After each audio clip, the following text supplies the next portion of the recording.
Isaïe, ça ne suffit toujours pas. Rebelote, troisième chant du serviteur. Mais d'où ça sort, ça? Dieu va changer ici de tactique. Plutôt que de mettre le chant du serviteur après avoir rattrapé son peuple pour le forcer à croire, cette fois-ci il commence par le chant du serviteur et ensuite il prend Israël par les épaules et lui secoue, il dit « Mais crois-moi quand je veux te consoler !» Et c'est ainsi que vous verrez dans le deuxième chapitre de notre lecture d'aujourd'hui, Dieu qui reprend l'histoire sainte, qui va leur parler d'Abraham, qui va leur parler de l'Éden, et qui va leur dire « Mais ça y est, je vais le faire !» et qui va même parler de Léviathan, de la lutte du bien contre le mal, comme s'il voulait forcer son peuple à croire en lui. Bon, mais ça, ce sera le chapitre 51. Avant, il y a le chapitre 50, et c'est ce que je vous disais, c'est ce troisième chant du serviteur qui, pour le coup, devient de plus en plus troublant. Enfin, vous allez voir. Isaïe chapitre 50 et 51.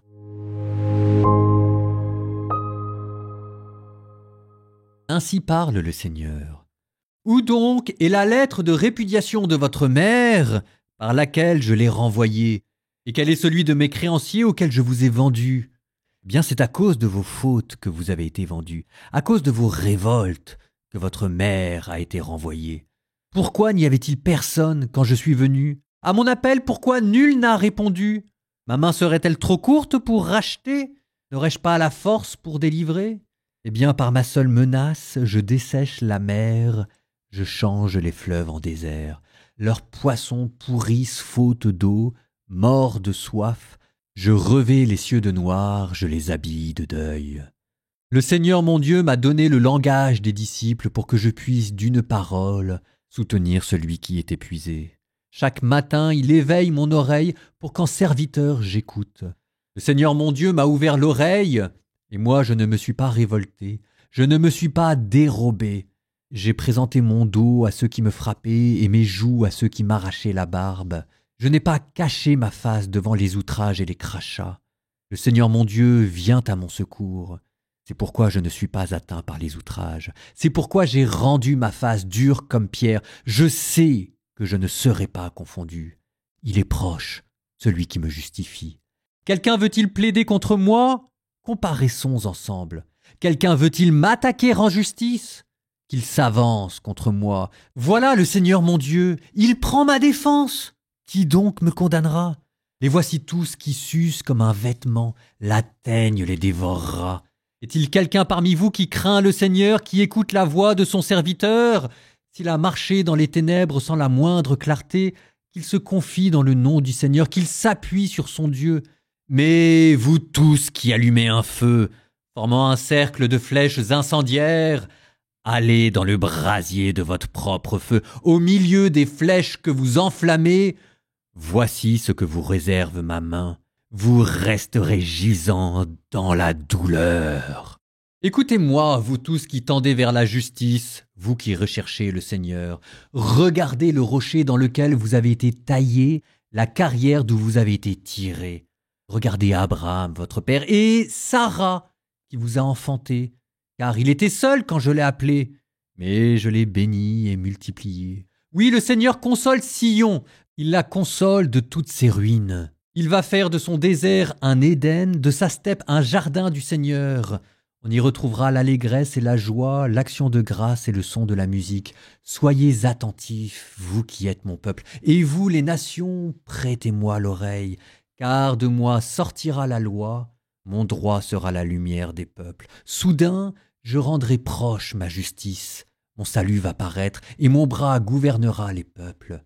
Les îles mettront en moi leur espoir, elles comptent sur mon bras. Levez les yeux vers le ciel, regardez en bas vers la terre.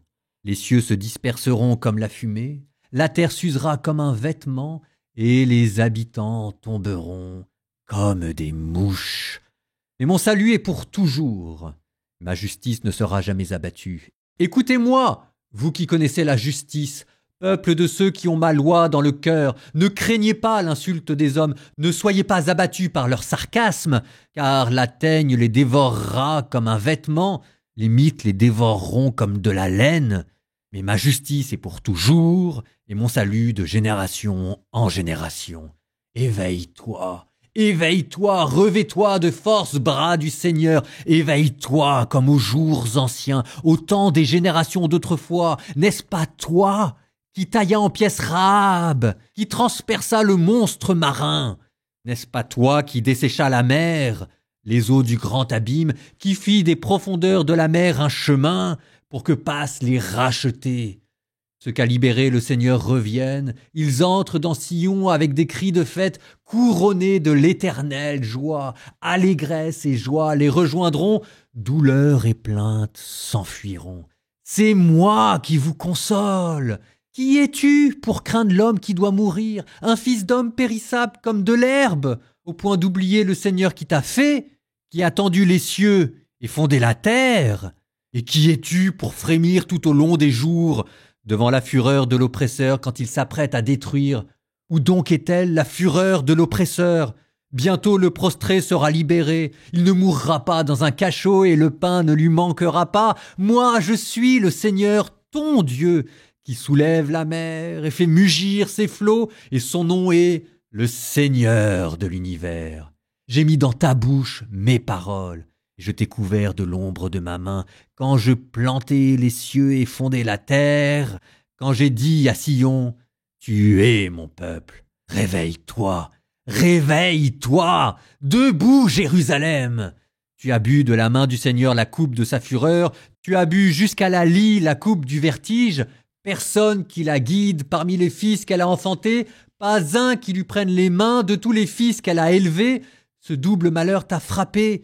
Qui t'en plaindra? Le ravage et la ruine, la famine et l'épée, qui t'en consolera? Tes fils épuisés gisent à tous les coins de rue, comme l'antilope prise au piège, submergée par la fureur du Seigneur, la menace de ton Dieu. Alors écoute ceci, malheureuse, ivre, mais non pas de vin. Ainsi parle ton Maître, le Seigneur ton Dieu, qui défend la cause de son peuple. Voilà que je retire de ta main la coupe de vertige. À la coupe de ma fureur désormais tu ne boiras plus. Je la mettrai dans la main de ceux qui t'affligeaient et te disaient « Courbe-toi que nous passions ». Et tu faisais de ton dos comme un sol, comme une rue pour les passants.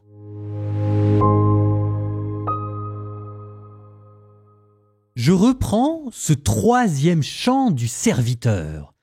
Dans le deuxième chant, l'épisode dernier, on avait vu comment le serviteur exprimait sa vocation prophétique, lui qui était appelé dès le sein maternel pour restaurer Israël, pour être une lumière pour les nations, même s'il confessait un sentiment d'échec et qu'il allait connaître l'angoisse et l'amertume. C'était ce qu'on avait lu, verset 4, « C'est pour rien que je me suis fatigué ».